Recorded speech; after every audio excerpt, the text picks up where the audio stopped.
Excusez-moi, on m'a dit que c'était en train de s'enregistrer.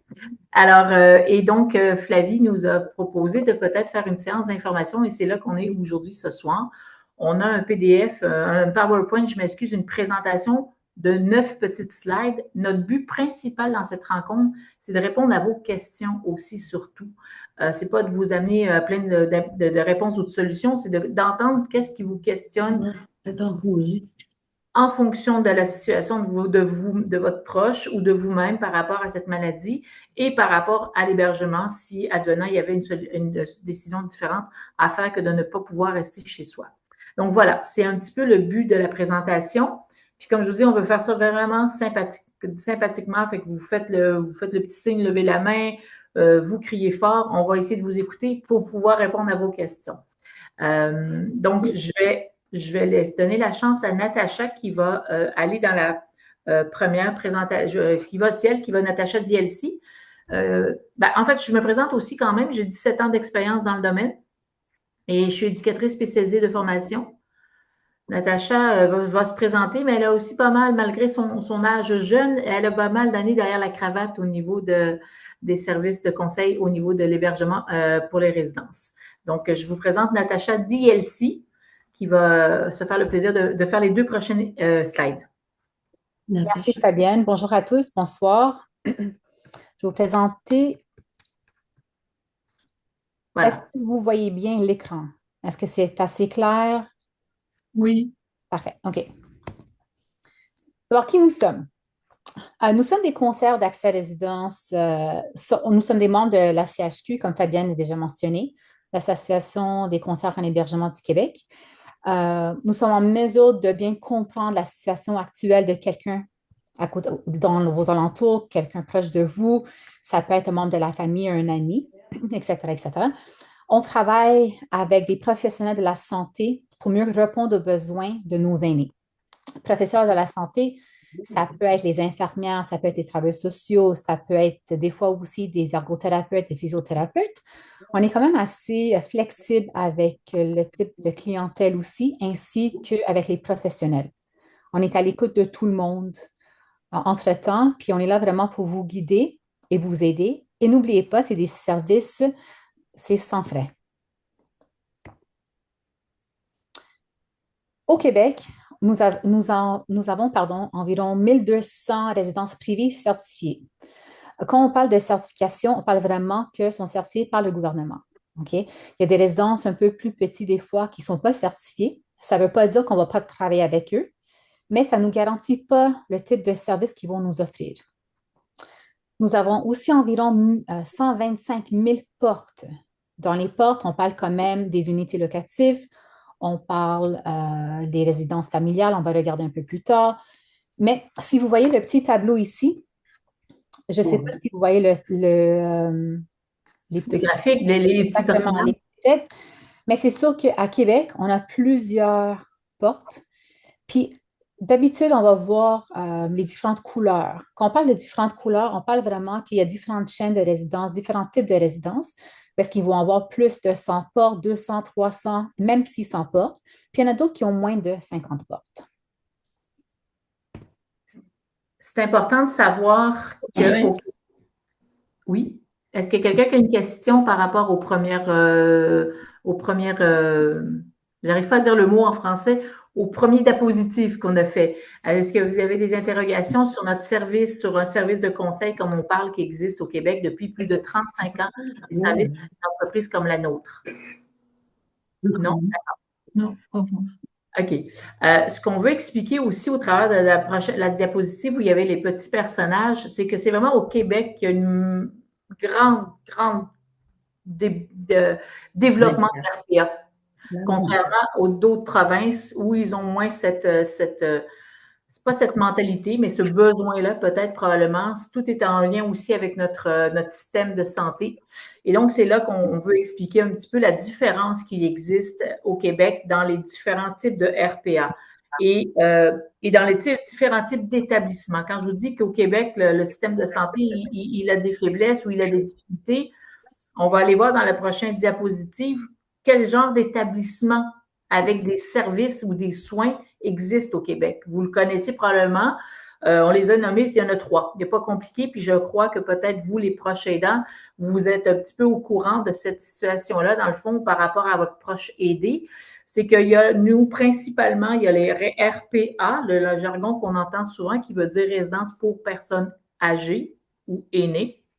On l'avait changé, mais ça n'a pas changé. Je m'excuse, c'était aîné qu'on avait mis. Ça n'a pas sauvegardé, désolé. La deuxième partie, c'est les ressources intermédiaires et la troisième, le CHSLD. Donc, c'est des mots qu'on entend souvent dans les médias. Puis des fois, on n'arrive pas à trop déterminer qui est quoi. C'est pas très compliqué. Une RPA, c'est pas régi par le système public. Une résidence pour personnes aînées n'est pas régie par le système public. Elle est régie par une entreprise privée ou une chaîne d'entreprise, d'accord? Une chaîne de résidence. Mais elle est sous la certification du gouvernement pour la sécurité de l'aîné. C'est-à-dire la certification va réglementer au niveau de l'alimentation, au niveau des incendies, au niveau de tous les services et soins et va permettre à ces RPA d'offrir un crédit d'impôt. On reviendra un petit peu plus loin dans cette discussion-là qui est souvent le nerf de la guerre, les finances dans les RPA. Donc, ça, c'est les RPA et c'est cette principal établissement-là que des agences comme la nôtre ou comme ceux qui font partie de l'association, on travaille en collaboration, c'est principalement avec eux. La RI et le CHSLD, c'est vraiment en regard avec le système public, donc avec le travail social ou l'hospitalisation de la personne lorsqu'elle ne veut plus faire de retour chez elle. Donc ça, la ressource intermédiaire, je l'ai indiqué sous bas, principalement un établissement public et généralement, c'est l'étape avant le CHSLD.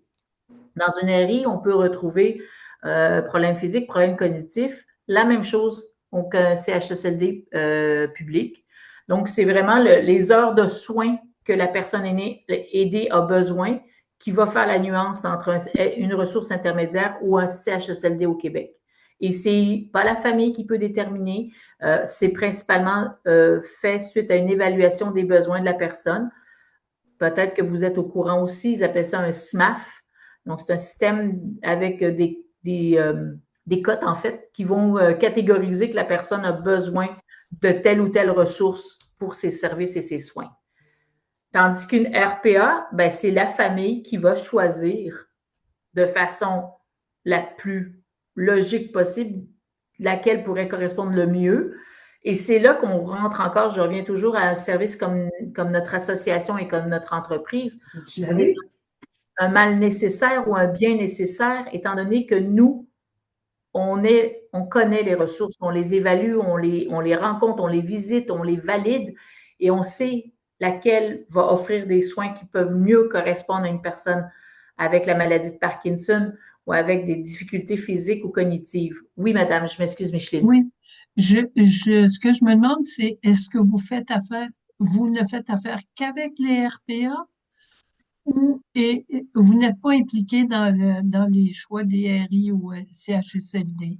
On n'est pas impliqué dans le choix des RI et des CHSLD tout simplement parce que c'est la travailleuse sociale ou travailleur social qui va vous donner une liste lorsque le temps est rendu à faire ce choix-là, va donner une liste à la famille pour dire votre proche doit se diriger vers une ressource plus encadrante, donc il y a telle solution. Selon son adresse physique, va vous donner une liste, d'aller vérifier, valider. Et vous avez généralement très peu de temps pour vous donner le choix. Et après, il y a une liste d'attente qui va s'installer. Et lorsque le nom de votre proche va être sur le début, vous avez encore très peu de temps pour vous décider à faire ce choix-là final. Non, honnêtement, il n'y a pas grand personne qui peut choisir. C'est vraiment ce qu'il y a sur place de disponible en public. Et c'est vraiment la travailleuse sociale qui va le faire. Oui. Est-ce que j'imagine que c'est la travailleuse sociale qui doit informer aussi sur les différentes options, mais vous autres, est-ce que vous êtes au courant? Vous les connaissez, ces centres-là, ou pas vraiment beaucoup? Par expérience, on peut les connaître, mais non, on ne les connaît pas suffisamment. On n'a pas le répertoire de comment le service est bien ou pas. On y va par expérience et par ancienneté. De notre expérience, autant Natacha que moi. Natacha va connaître un peu plus le système public sur Montréal parce que c'est son territoire, mais en même temps, et moi peut-être un peu plus sur la Rive-Nord, mais en même temps, ce n'est pas notre travail et on ne peut pas déterminer si un CHSLD public ou une RI publique correspond aux besoins de votre proche parce que ce n'est pas du tout notre domaine. C'est vraiment la travailleuse sociale qui va vous dire d'aller faire vos devoirs vous-même, puis d'aller valider en faisant des appels, en allant visiter. Mais en même temps, il n'y a rien de, il y a pas cet appui-là que nous, on fait avec des RPA. C'est ça. C'est pas un service que vous rendez. Absolument le conseil ou le... On peut donner quelques idées, mais on n'a pas d'engagement parce qu'on ne les connaît pas suffisamment pour vous dire quoi que ce soit à leur sujet. Est-ce qu'il peut arriver des fois aussi, Fabienne, excuse-moi, que je coupe la parole, c'est que des fois, si un travailleur social va vous demander, ils vont vous donner la liste, puis vous dites, OK, ben voici les 3 choix que j'ai. Nous, on peut travailler ensemble avec la travailleuse sociale pour être certaine que c'est pas un dossier qui peut aller dans un RPA ou que, exemple, des fois, un étage de soins dans une résidence. On est capable quand même de discuter avec la travailleuse sociale pour être certaine que la personne en question a X nombre d'heures de soins par jour. Qu'est-ce qui arrive des fois, c'est que les travailleurs sociaux vont être certaines que vous faites vos devoirs et que vous commencez vos démarches. Mais nous, on est en mesure de quand même parler à la personne en question, travailleurs sociaux, travailleurs sociaux, en disant malheureusement, ça va dépasser les heures de soins. On ne peut pas les aider dans leur section privée. Ils doivent vraiment aller vers le public. On fait un petit peu le travail de démarchage, si on veut, parce que c'est ce qui peut arriver. Je donne un exemple que votre proche ne peut plus rester chez soi et est hospitalisé pour une situation, puis la situation est stable au niveau médical, mais en même temps, on ne peut pas avoir de retour à la maison. Et là, c'est là que la travailleuse sociale, comme dit Natacha, va vous dire, bon, mais vous avez 48 heures pour faire un choix sur la liste des systèmes publics. Mais vous dites, ouais, ben attendez, moi, le système public, je ne le sais pas trop. Est-ce que je peux aller faire mes devoirs au niveau des RPA privés pour voir si financièrement, avec les services, ça peut correspondre? Et c'est là que, comme dit Natacha, on travaille vraiment en collaboration, puis on valide, nous, pour dire non. Honnêtement, la personne a besoin de trop de soins. Il n'y a aucune RPA qui correspond correctement. Donc, par cette obligation-là qu'il n'y a rien qui correspond au privé, ben, vous devez finir avec le choix des 3, la liste que la travailleuse sociale vous a donnée. Mais ça, nous, on n'est pas capable de vous dire si la A, la B ou la C, c'est laquelle est la meilleure des 3. On ne visite pas ces résidences-là, ces établissements-là. J'ai une autre question aussi au tout début là, pour avoir une bonne idée. C'est qui vous paye?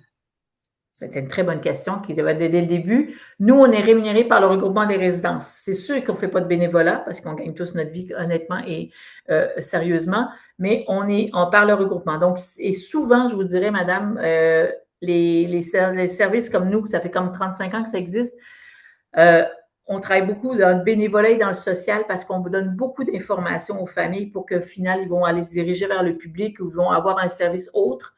Et nous, on est rémunérés lorsque la famille trouve en chaussure à son pied, si on va dire, dans la RPA. Donc, la rémunération se fait par le privé.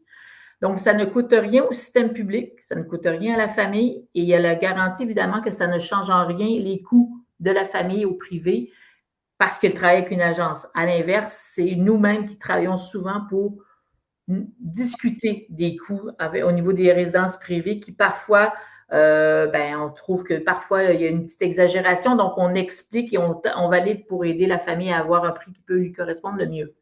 Mais c'est toutes des entreprises privées, donc c'est sûr qu'il y a des fois, on n'a pas la solution évidente. Donc, c'est le service qui nous rémunère.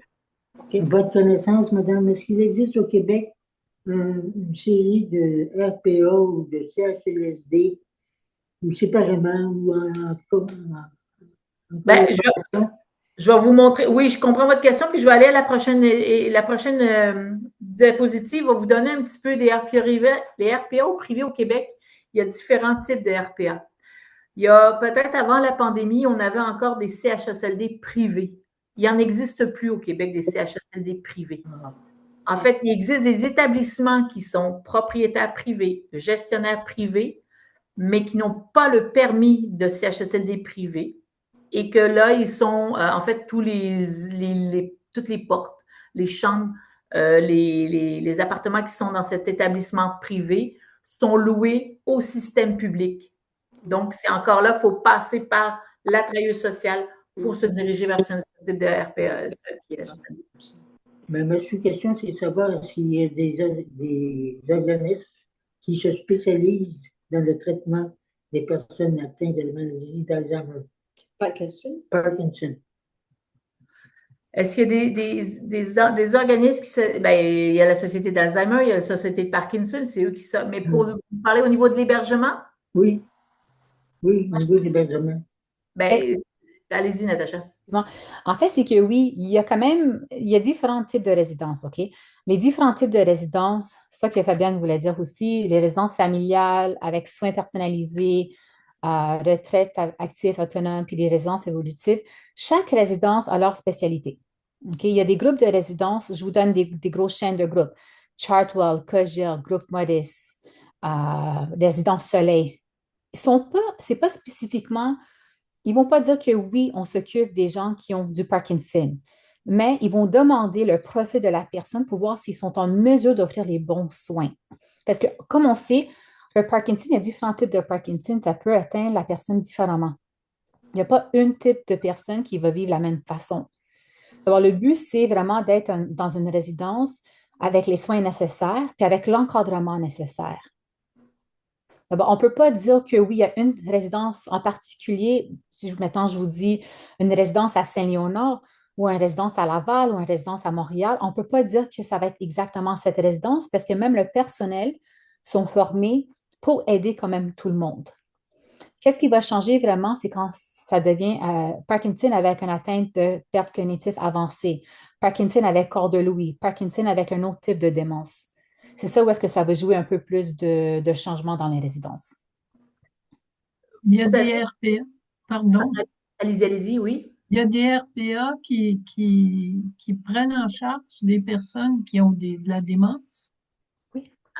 Oui, bien écoutez, je suis contente d'entendre la question, puis je suis étonnée de savoir que la majeure partie des gens ne sont pas très connaissants de ce que c'est une RPA. Oui, c'est pour ça que sur l'image que vous avez devant vous présentement, on essaie d'énumérer tout type de résidence. On a toujours l'impression que c'est ce qu'ils annoncent à la télévision, les gros groupes où on va jouer au quai, puis on va faire du bingo, mais il y a beaucoup d'autres types de RPA, vous savez, puis c'est ça qui fait la nuance dans un service comme on offre, nous, gratuit, de dire, on veut d'abord comprendre le besoin de la personne pour après pouvoir lui dire que s'il y a quelque chose qui pourrait correspondre, mais avant de décider d'y aller, on va vous accompagner pour la visiter. On va valider si le budget peut correspondre.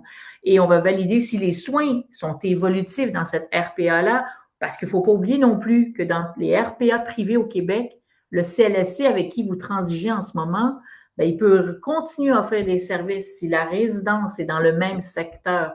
Le CLSC a droit de rentrer dans des RPA pour offrir encore des soins gratuitement. Donc, c'est tous ces petits détails-là qui sont bons à savoir.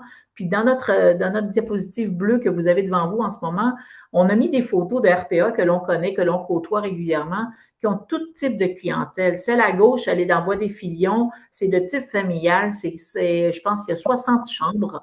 La clientèle, elle est avec des problèmes cognitifs, avec des problèmes de Parkinson légers, parce qu'on sait que cette RPA-là ne pourra pas aller très loin dans la maladie de la Parkinson. Mais quand une personne commence, ben, elle dit, ben moi, je suis à l'aise d'être là, on verra dans 2 ans, on verra dans... Donc, c'est tout le monde a ce choix de dire, moi, je veux être en RPA, mais je veux y aller selon mes forces aujourd'hui, on verra plus tard. Donc, c'est ça qu'on appelle aussi des RPA évolutives. Et si vous regardez la deuxième photo, c'est plus des soins personnalisés. C'est une résidence qui est toujours sur la Rive-Nord, qui avait des cas un petit peu plus complexes. Elle offre plus de soins, elle va très loin dans les soins au niveau physique, au niveau cognitif, je m'excuse, au niveau physique un peu moins. Donc, c'est là qu'il faut comprendre quel est le besoin de votre proche aidant pour pouvoir, proche aîné, je m'excuse, pour pouvoir l'aider correctement. La troisième photo, ben, on voit bien que c'est un immeuble très moderne, mais pour des gens actifs. Mais parce que peut-être, et je lui ai mis la photo, mais je sais que cet édifice-là, ils ont un étage de soins. Donc, et peut être évolutive. Ça peut être pour un couple aussi, parce que la maladie de Parkinson n'a pas touché le couple, les deux ensemble. Donc, est-ce que c'est un conjoint qui est autonome avec un conjoint qui a un peu plus de difficultés? On ne veut pas se séparer. Est-ce qu'il existe des RPA qui peuvent nous aider à ce niveau-là? Bien, la réponse est oui, mais il faut voir, il faut comprendre c'est quoi la difficulté du proche aidé. Comme ça, est-ce que le couple peut continuer à habiter ensemble en sachant qu'il y a une sécurité pour la personne plus fragile? C'est ça qu'on a comme différence. Et oui, les RPA offrent beaucoup de services et de soins. Il y en a des bonnes, il y en a des moins bonnes, puis il y en a des moins bonnes, bonnes, bonnes, bonnes. Et c'est ça qui fait que l'association, on est là pour différencier ces services-là. Vous savez, on fait des suivis avec les familles. Donc, quand on propose une solution à une famille, ben, on veut savoir si la résidence a bien fait son travail après 1 mois, 3 mois, pour voir si la famille est satisfaite. Donc, c'est ça qu'on est capable après de dire à la prochaine famille. Ben, c'est bien, on est très satisfait, il y a eu telle situation. Les résidences, il ne faut pas oublier qu'ils ne vous connaissent pas. Donc, ils apprennent à vous connaître aussi en tant que nouveau arrivant. Donc, c'est une question d'adaptation, de transparence dans les deux sens. Mais nous, on est là pour épauler les deux côtés, la résidence et la famille. Est-ce que ça met un petit peu plus de lumière à vos questions? Oui, ben, pour moi. Pour vous? Je ne sais pas c'est qui vous, mais je vous entends. Déjà pas pire, je ne vous vois pas. Mais c'est correct. Natacha, est-ce que tu avais un point à ajouter sur cette diapositive? Non, c'est bien répondu. C'est sûr qu'on est vraiment là, on est là à l'écoute. On veut vraiment connaître la personne devant nous. Puis le fait qu'on connaît assez bien nos résidences, on est vraiment capable de cibler le bon endroit pour vous, puis votre famille. Puis, il faut que vous magasiniez une résidence. Il faut que vous magasiniez une agence aussi comme la nôtre. Si vous décidez de chercher une résidence, sincèrement, si vous un jour vous dites, il faudrait qu'on regarde, puis là, dans la prochaine diapositive, vous allez le voir, c'est pas en criant ciseaux. Malheureusement, dans les hôpitaux, c'est ce qu'ils demandent des fois. C'est triste qu'on entend par les familles qui arrivent, puis ils nous appellent, puis ils disent, ben, l'hôpital veut donner congé à ma mère pour dans les 7 prochains jours. Elle était chez elle toute seule dans l'autonome, puis d'un coup, il faut qu'elle déménage, puis qu'elle ne peut plus retourner chez elle. C'est un choc pour tout le monde, pas juste pour le proche aidé, mais pour tout l'entourage.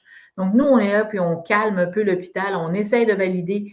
Ça, c'est des cas d'urgence. Mais si on peut prévenir et préparer l'aménagement à plus long, plus ou moyen long terme, ben, il faut le faire avec un service comme le nôtre qui peut vraiment vous donner.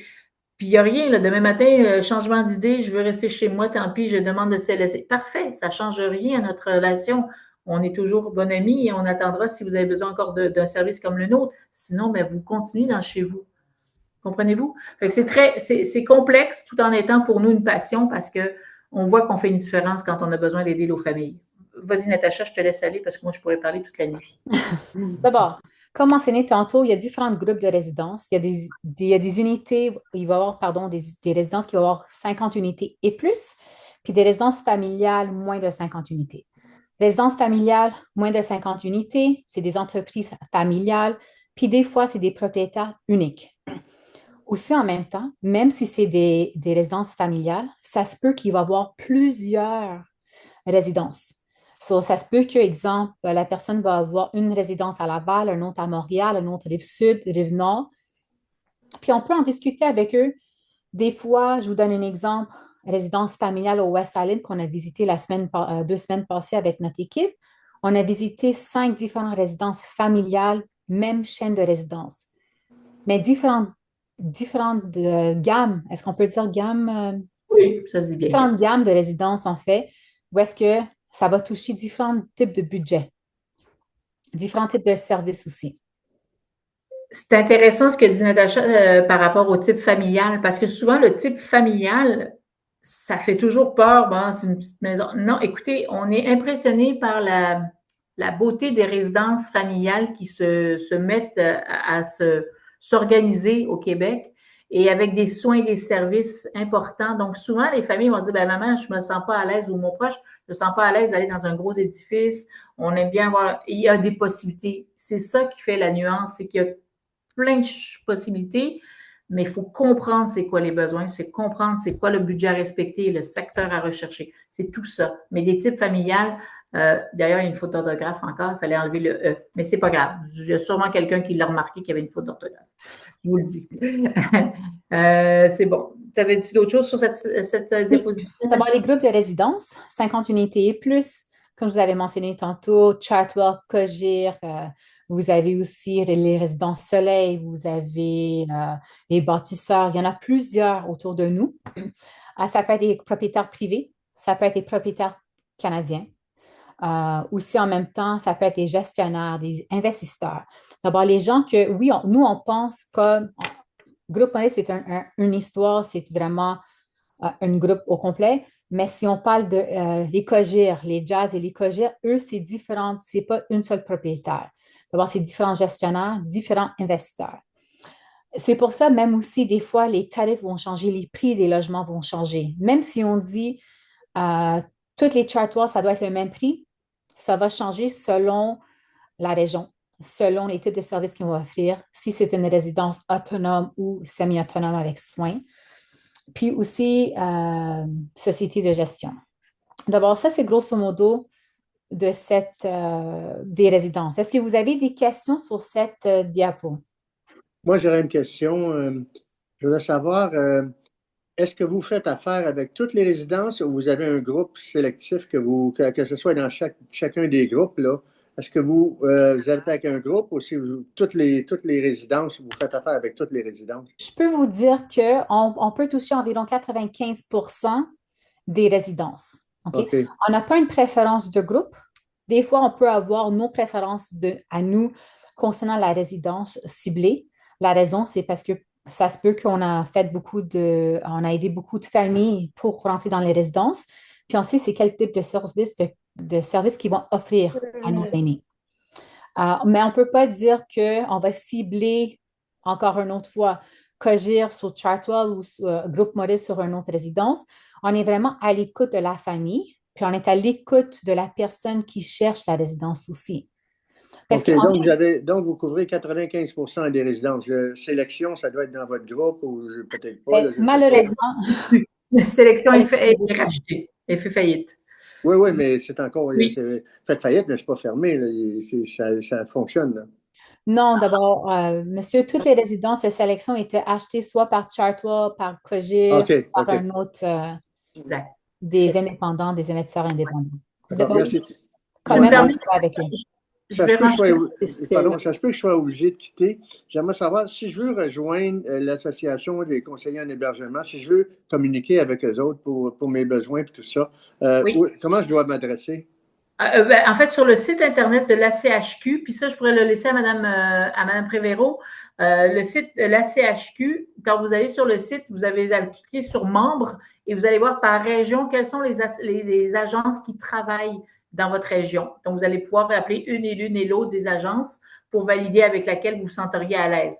Ce qui est important de savoir avant que vous quittiez, monsieur, c'est que quand on travaille avec une agence qui fait partie de l'association, puis ça, je vais peut-être faire un aparté maintenant avant que vous deviez quitter.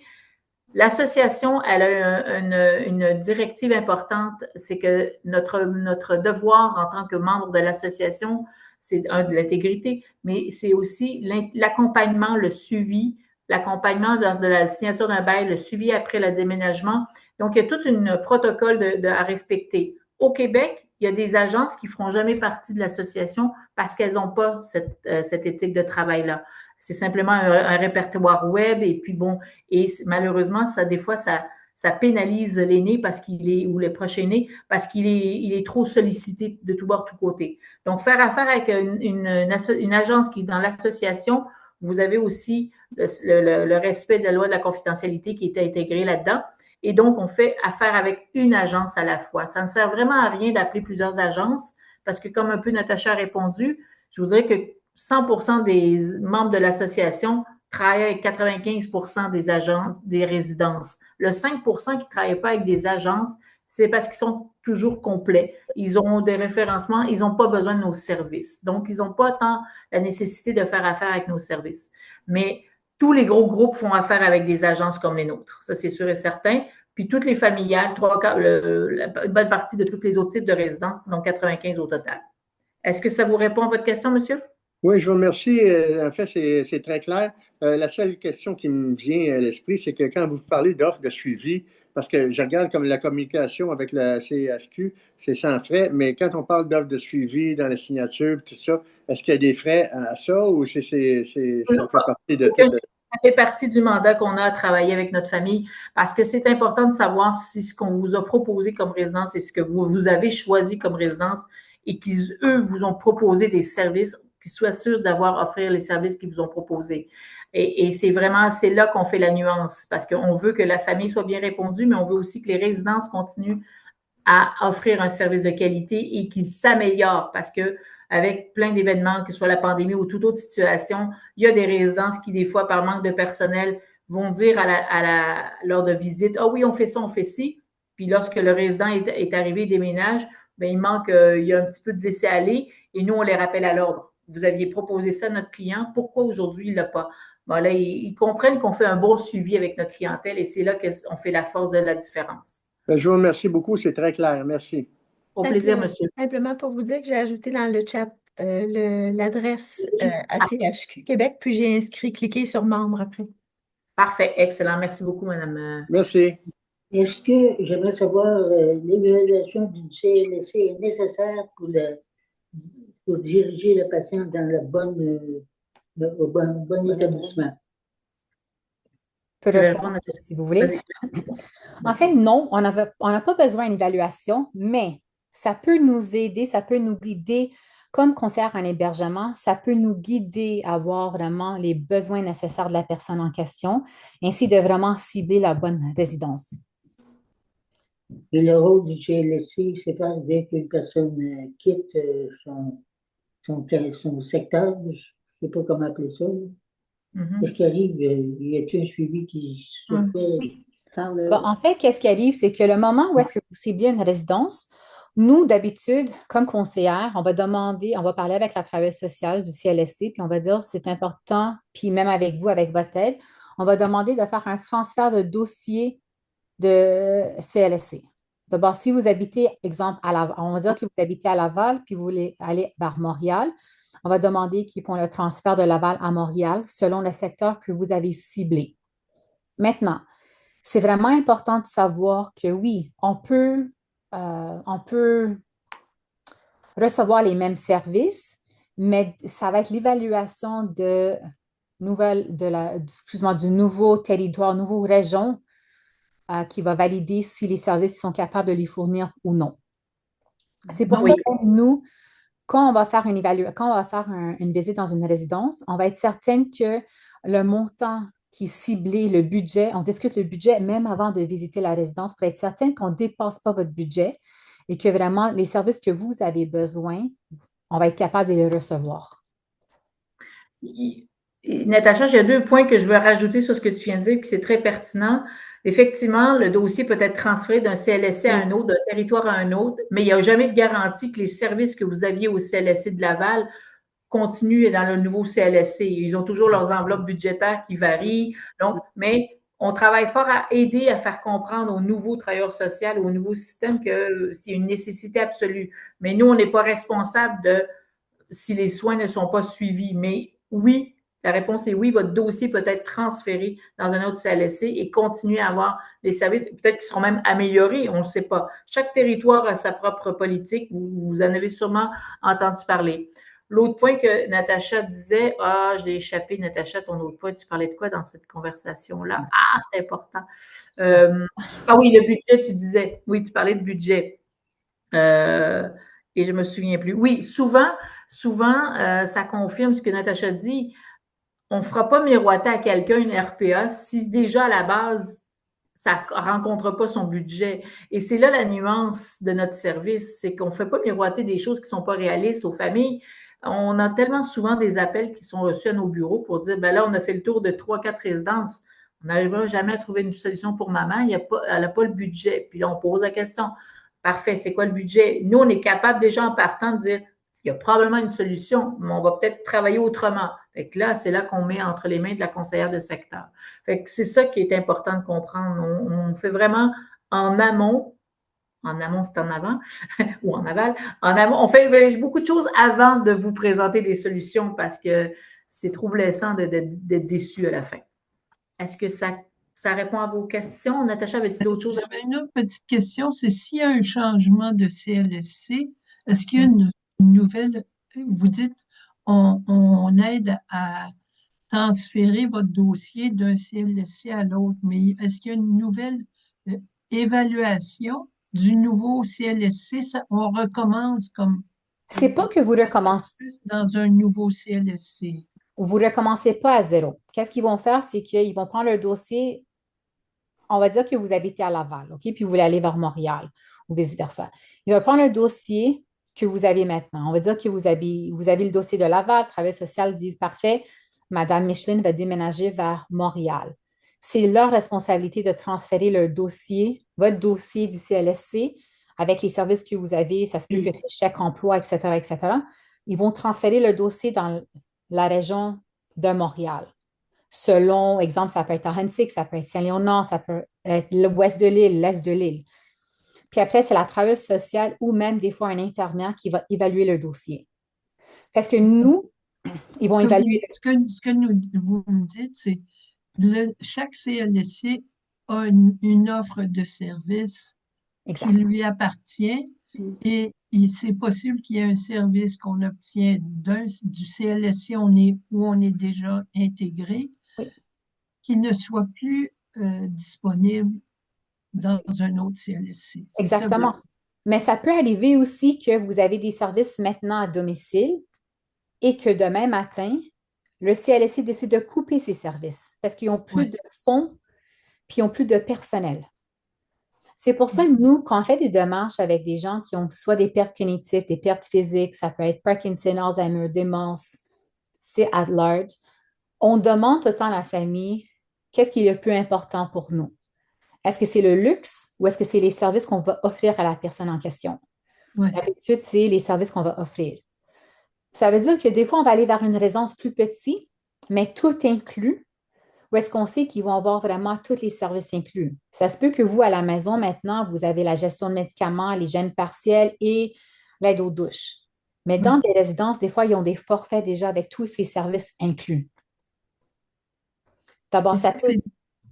Quand vous dites ça, ça veut dire que c'est un forfait qui est offert par la résidence et qui est payé par le résident Exact. et non pas offert par le CLSC de la région. Exactement. Ça que vous dites. C'est OK. ça. Ça peut changer. Je ne voulais pas avancer concernant les services du CLSC parce que c'est un peu délicat selon le territoire, la région. Mais si on va faire une parenthèse avec ça, c'est que des fois, ils vont faire des achats de services, mais ce n'est pas à nous, comme conseillère un hébergement, qui peut l'annoncer. C'est vraiment la résidence qui va être en mesure de l'annoncer ou non. Parce qu'eux, ils ont quand même des contrats avec les CLSC. Mais si je comprends bien, ils ont des contrats, mais ce qui veut dire que moi, si je vais dans une RPA qui a un contrat, mettons, juste un exemple comme ça, j'ai le bain à domicile. Je m'en vais dans une résidence avec un autre CLSC et où je vais même si ça peut être le même CLSC, je vais dans une résidence qui a peut-être un contrat avec le CLSC pour les bains. Et puis, si je vais dans cette RPA-là, je vais devoir payer pour le service du CLSC que je recevais gratuitement à la maison. Pas nécessairement. Non. Okay. C'est que qu'est-ce qui arrive dans ce cas, c'est qu'ils vont dire les services que d'habitude, c'est transférable. Ça va être les services, exemple, l'aide aux douches, la gestion de médicaments. Des fois, ça va être Fabienne, puis tu peux ajouter avec ça, Fabienne, si tu veux. Moi, je dirais que c'est les services de la gestion de la médication, l'aide au bain ou à la douche, même l'aide à lever l'aide à l'hygiène et l'aide au lever du matin et au coucher du soir. Ça, c'est les 4-5 services qui sont offerts à peu près à 99% des CLSC. Donc, que vous changez de CLSC ou pas, mais c'est toujours en fonction de leur personnel manquant au présent. C'est pour ça que Natacha le dit bien, non, ça ne vous coûtera pas plus cher.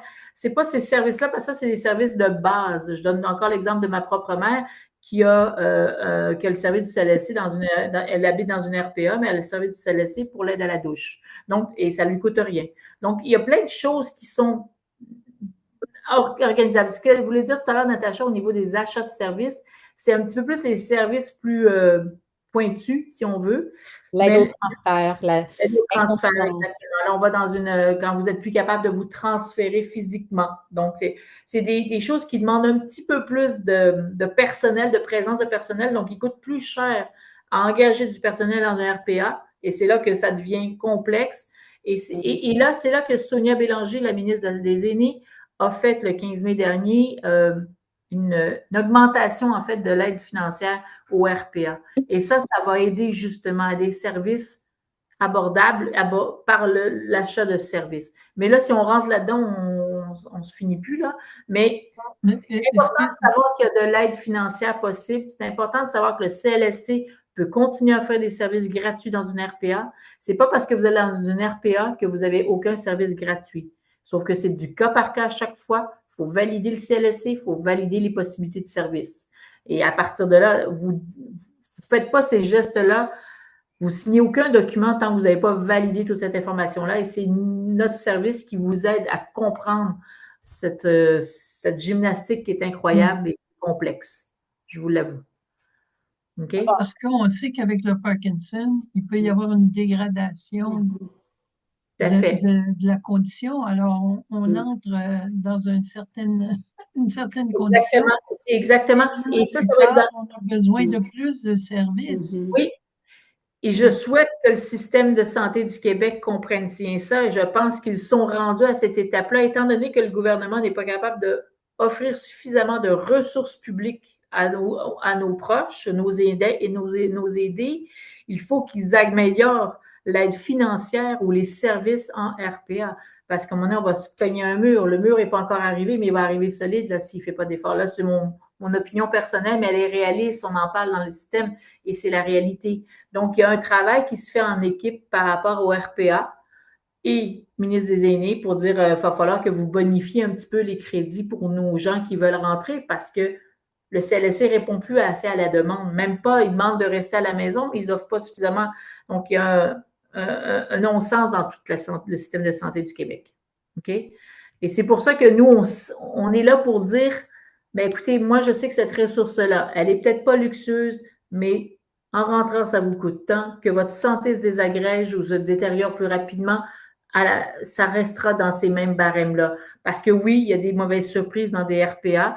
Oui, il y a des résidences qui vous donnent, ben non, ça coûte tant. Puis exactement comme vous dites, Mme Micheline, la santé se détériore, un service de plus, un autre service de plus, la facture monte vite, mais malheureusement, les pensions ne montent pas plus vite. Donc, et c'est là qu'on est confronté à une panique de redéménager. Exactement. Exactement. Et c'est là qu'on tempère un peu cette problématique, nous, les conseillers en hébergement de l'association, parce qu'on sait où est-ce que la réalité, elle est, puis qu'est-ce que les RPA font vraiment comme différence. D'accord? D'abord, si on regarde... Pardon, Fabienne. Vas-y. Si on regarde nos services, on a quand même parlé un peu. D'abord, je vais aller brièvement. Rencontre à domicile, soit on peut vous rencontrer à la maison, on peut vous rencontrer à l'hôpital en virtuel. Ça peut être, d'habitude, on commence avec un appel téléphonique aussi. On va faire une validation avec les professionnels, travailleurs sociaux. Si vous êtes à l'hôpital, travailleurs sociaux, ergothérapeutes, physiothérapeutes, on va parler avec la famille, les proches aidants des besoins. Nous, on va faire des recommandations des RPA certifiés. On va faire une présence. Présence, c'est vraiment important. On vous accompagne en résidence lors des visites.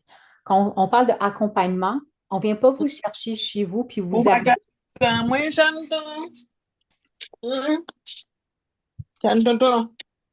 D'abord, OK, pardon. D'abord, présence, accompagnement. On ne vient pas vous chercher chez vous puis vous amener à la résidence, mais on va vous accompagner à la résidence. On va vous rejoindre à l'entrée principale, puis on va faire la visite ensemble. Et les suivis. Lors de la signature, on est là avec vous, puis après l'emménagement aussi. Fab, je continue? Oui? Non, mais finalement, on veut aller vraiment parce qu'on voit que le temps avance puis on voudrait répondre à vos questions. Bien choisir sa RPA, c'est pas très compliqué. Faites affaire avec un conseiller comme nous. Mais non, il y a quand même des points à travailler en famille, en couple, ou peu importe la situation que vous vivez. C'est d'abord de prendre le temps de bien comprendre c'est quoi que vous voulez, que ce soit en couple, l'autonomie de votre capacité, la santé, vos intérêts de vie aussi, parce que des RPA, il y a plein de solutions, il y a plein d'activités. Mais nous, on est là pour poser ces questions-là. Des fois, les gens, ils veulent trouver une solution, mais ils n'ont pas pris le temps de se questionner. Donc, c'est là qu'il y a des petits points à avoir. Connaître le budget, c'est tellement important. Les pensions, les retraites, les épargnes que vous avez, mais les crédits d'impôt qui sont accessibles, et ça, on pourrait les énumérer aussi. Il y en a quelques-uns. Le principal, c'est le crédit d'impôt du maintien à domicile. Donc, il ne faut pas oublier qu'une résidence, c'est un domicile. Donc, toute personne de 70 ans et plus qui qui est atteinte de la maladie de Parkinson, qui vit chez soi en ce moment, ben, si elle engage pour déneiger ou pour tourner son gazon, si elle a une facture en fin d'année, elle peut le déduire au niveau de son crédit, ses impôts. En RPA, c'est plus facile dans le sens où dès que la personne a 70 ans et plus, le crédit d'impôt des services et des soins qui sont sur son bail dans la RPA vont lui être 38 en ce moment, c'est 38 vont lui être remboursés dans le mois suivant. Donc, c'est vraiment pas en fin d'année fiscale, en fin d'année d'imposition. C'est vraiment mensuellement un crédit d'impôt qui est déposé dans le compte de banque en même temps que les retraites et les rentes. Et ça a une valeur assez importante. On ne peut pas quantifier le montant parce que chaque dossier, chaque bail est fait différemment, mais il a une valeur quand même importante des coûts. En fait, calculé pas compliqué. 38 sur les repas, 38 sur le ménage, 38 sur l'aide au bain, 38 sur la gestion. Donc, il y a tous ces petits services-là qui sont remboursés, mais pas à la fin d'une année, mais mensuellement.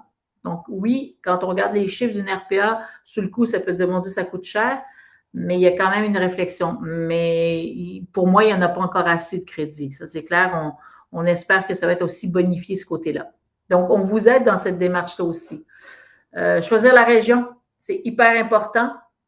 Souvent, l'aîné, puis après, je te laisserai passer, Natacha, les autres points. Juste,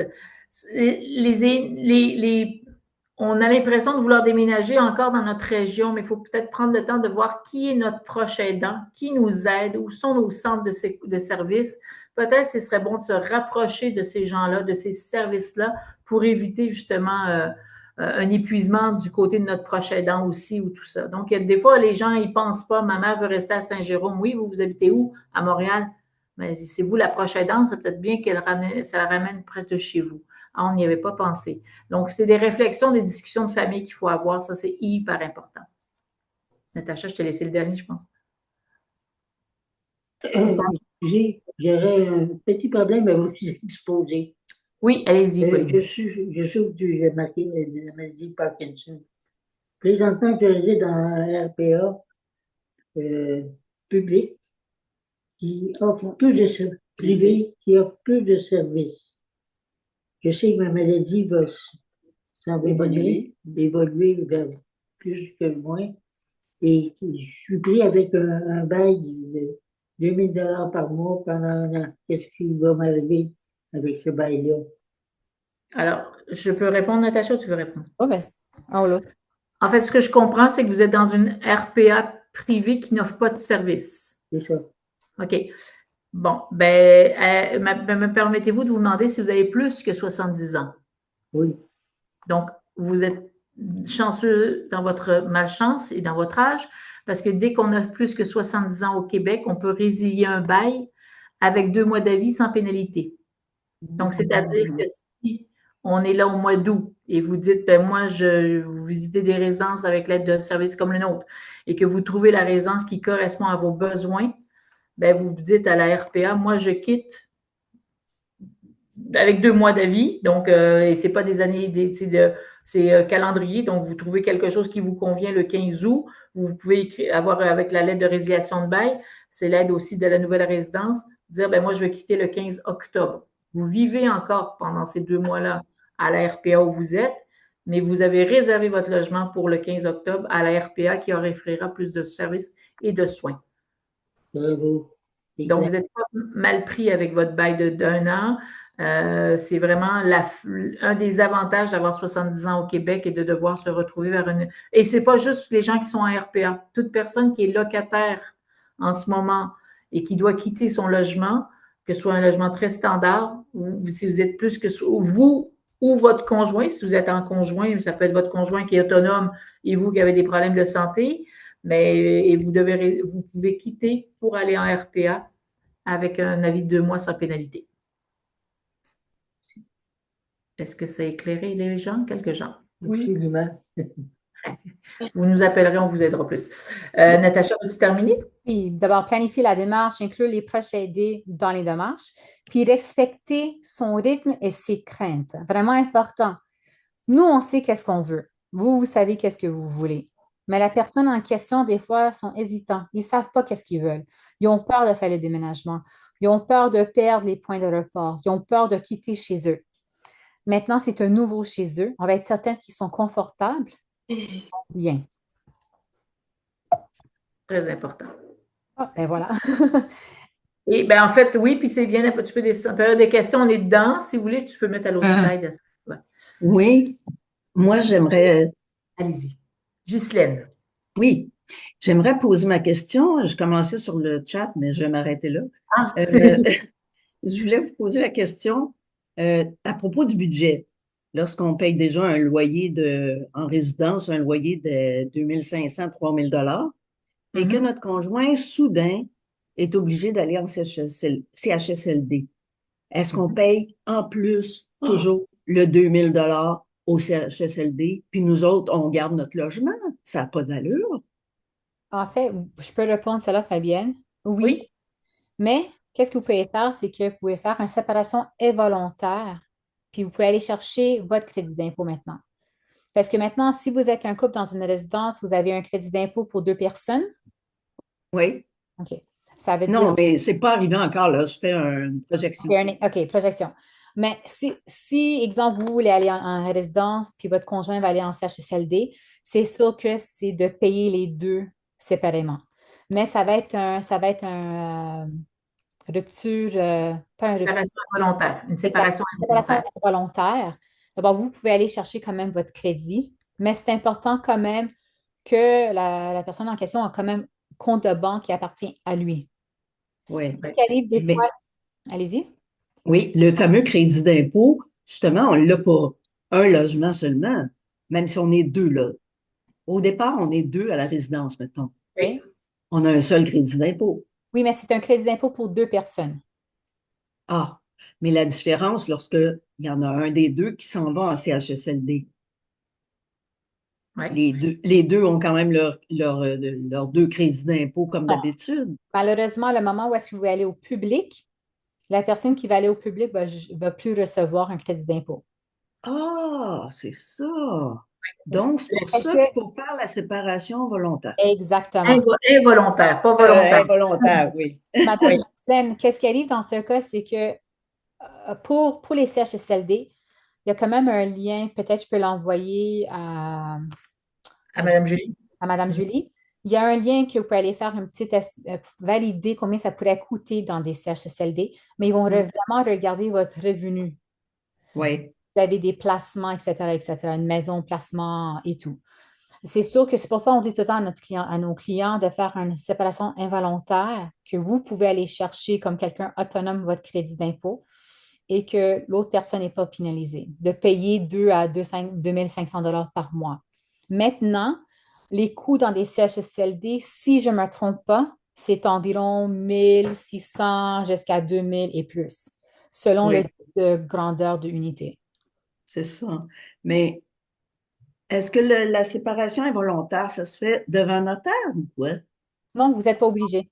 C'est Non. Revenu Canada. C'est Revenu Canada, il faut le remplir. Et Revenu Québec, il doit l'avoir aussi, mais je pense que c'est principalement Revenu Canada pour les pensions qui soient bonifier les pensions en fonction d'une séparation involontaire.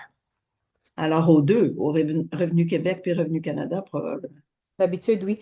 Puis qu'est-ce que vous pouvez faire, Madame Ghislaine, c'est que Oui. on va dire que vous habitez déjà dans une résidence, on va dire que vous habitez dans, je ne sais pas, un 4,5. Oui. Qu'est-ce qu'on dit à nos familles? C'est de quelqu'un qui va aller en CHSLD, il déménage en CHSLD, mais la personne qui maintenant vit dans l'ARPA, dans un 4,5, d'habitude, on va aller vers un logement plus petit, puis ça va Oui. pas coûter si cher.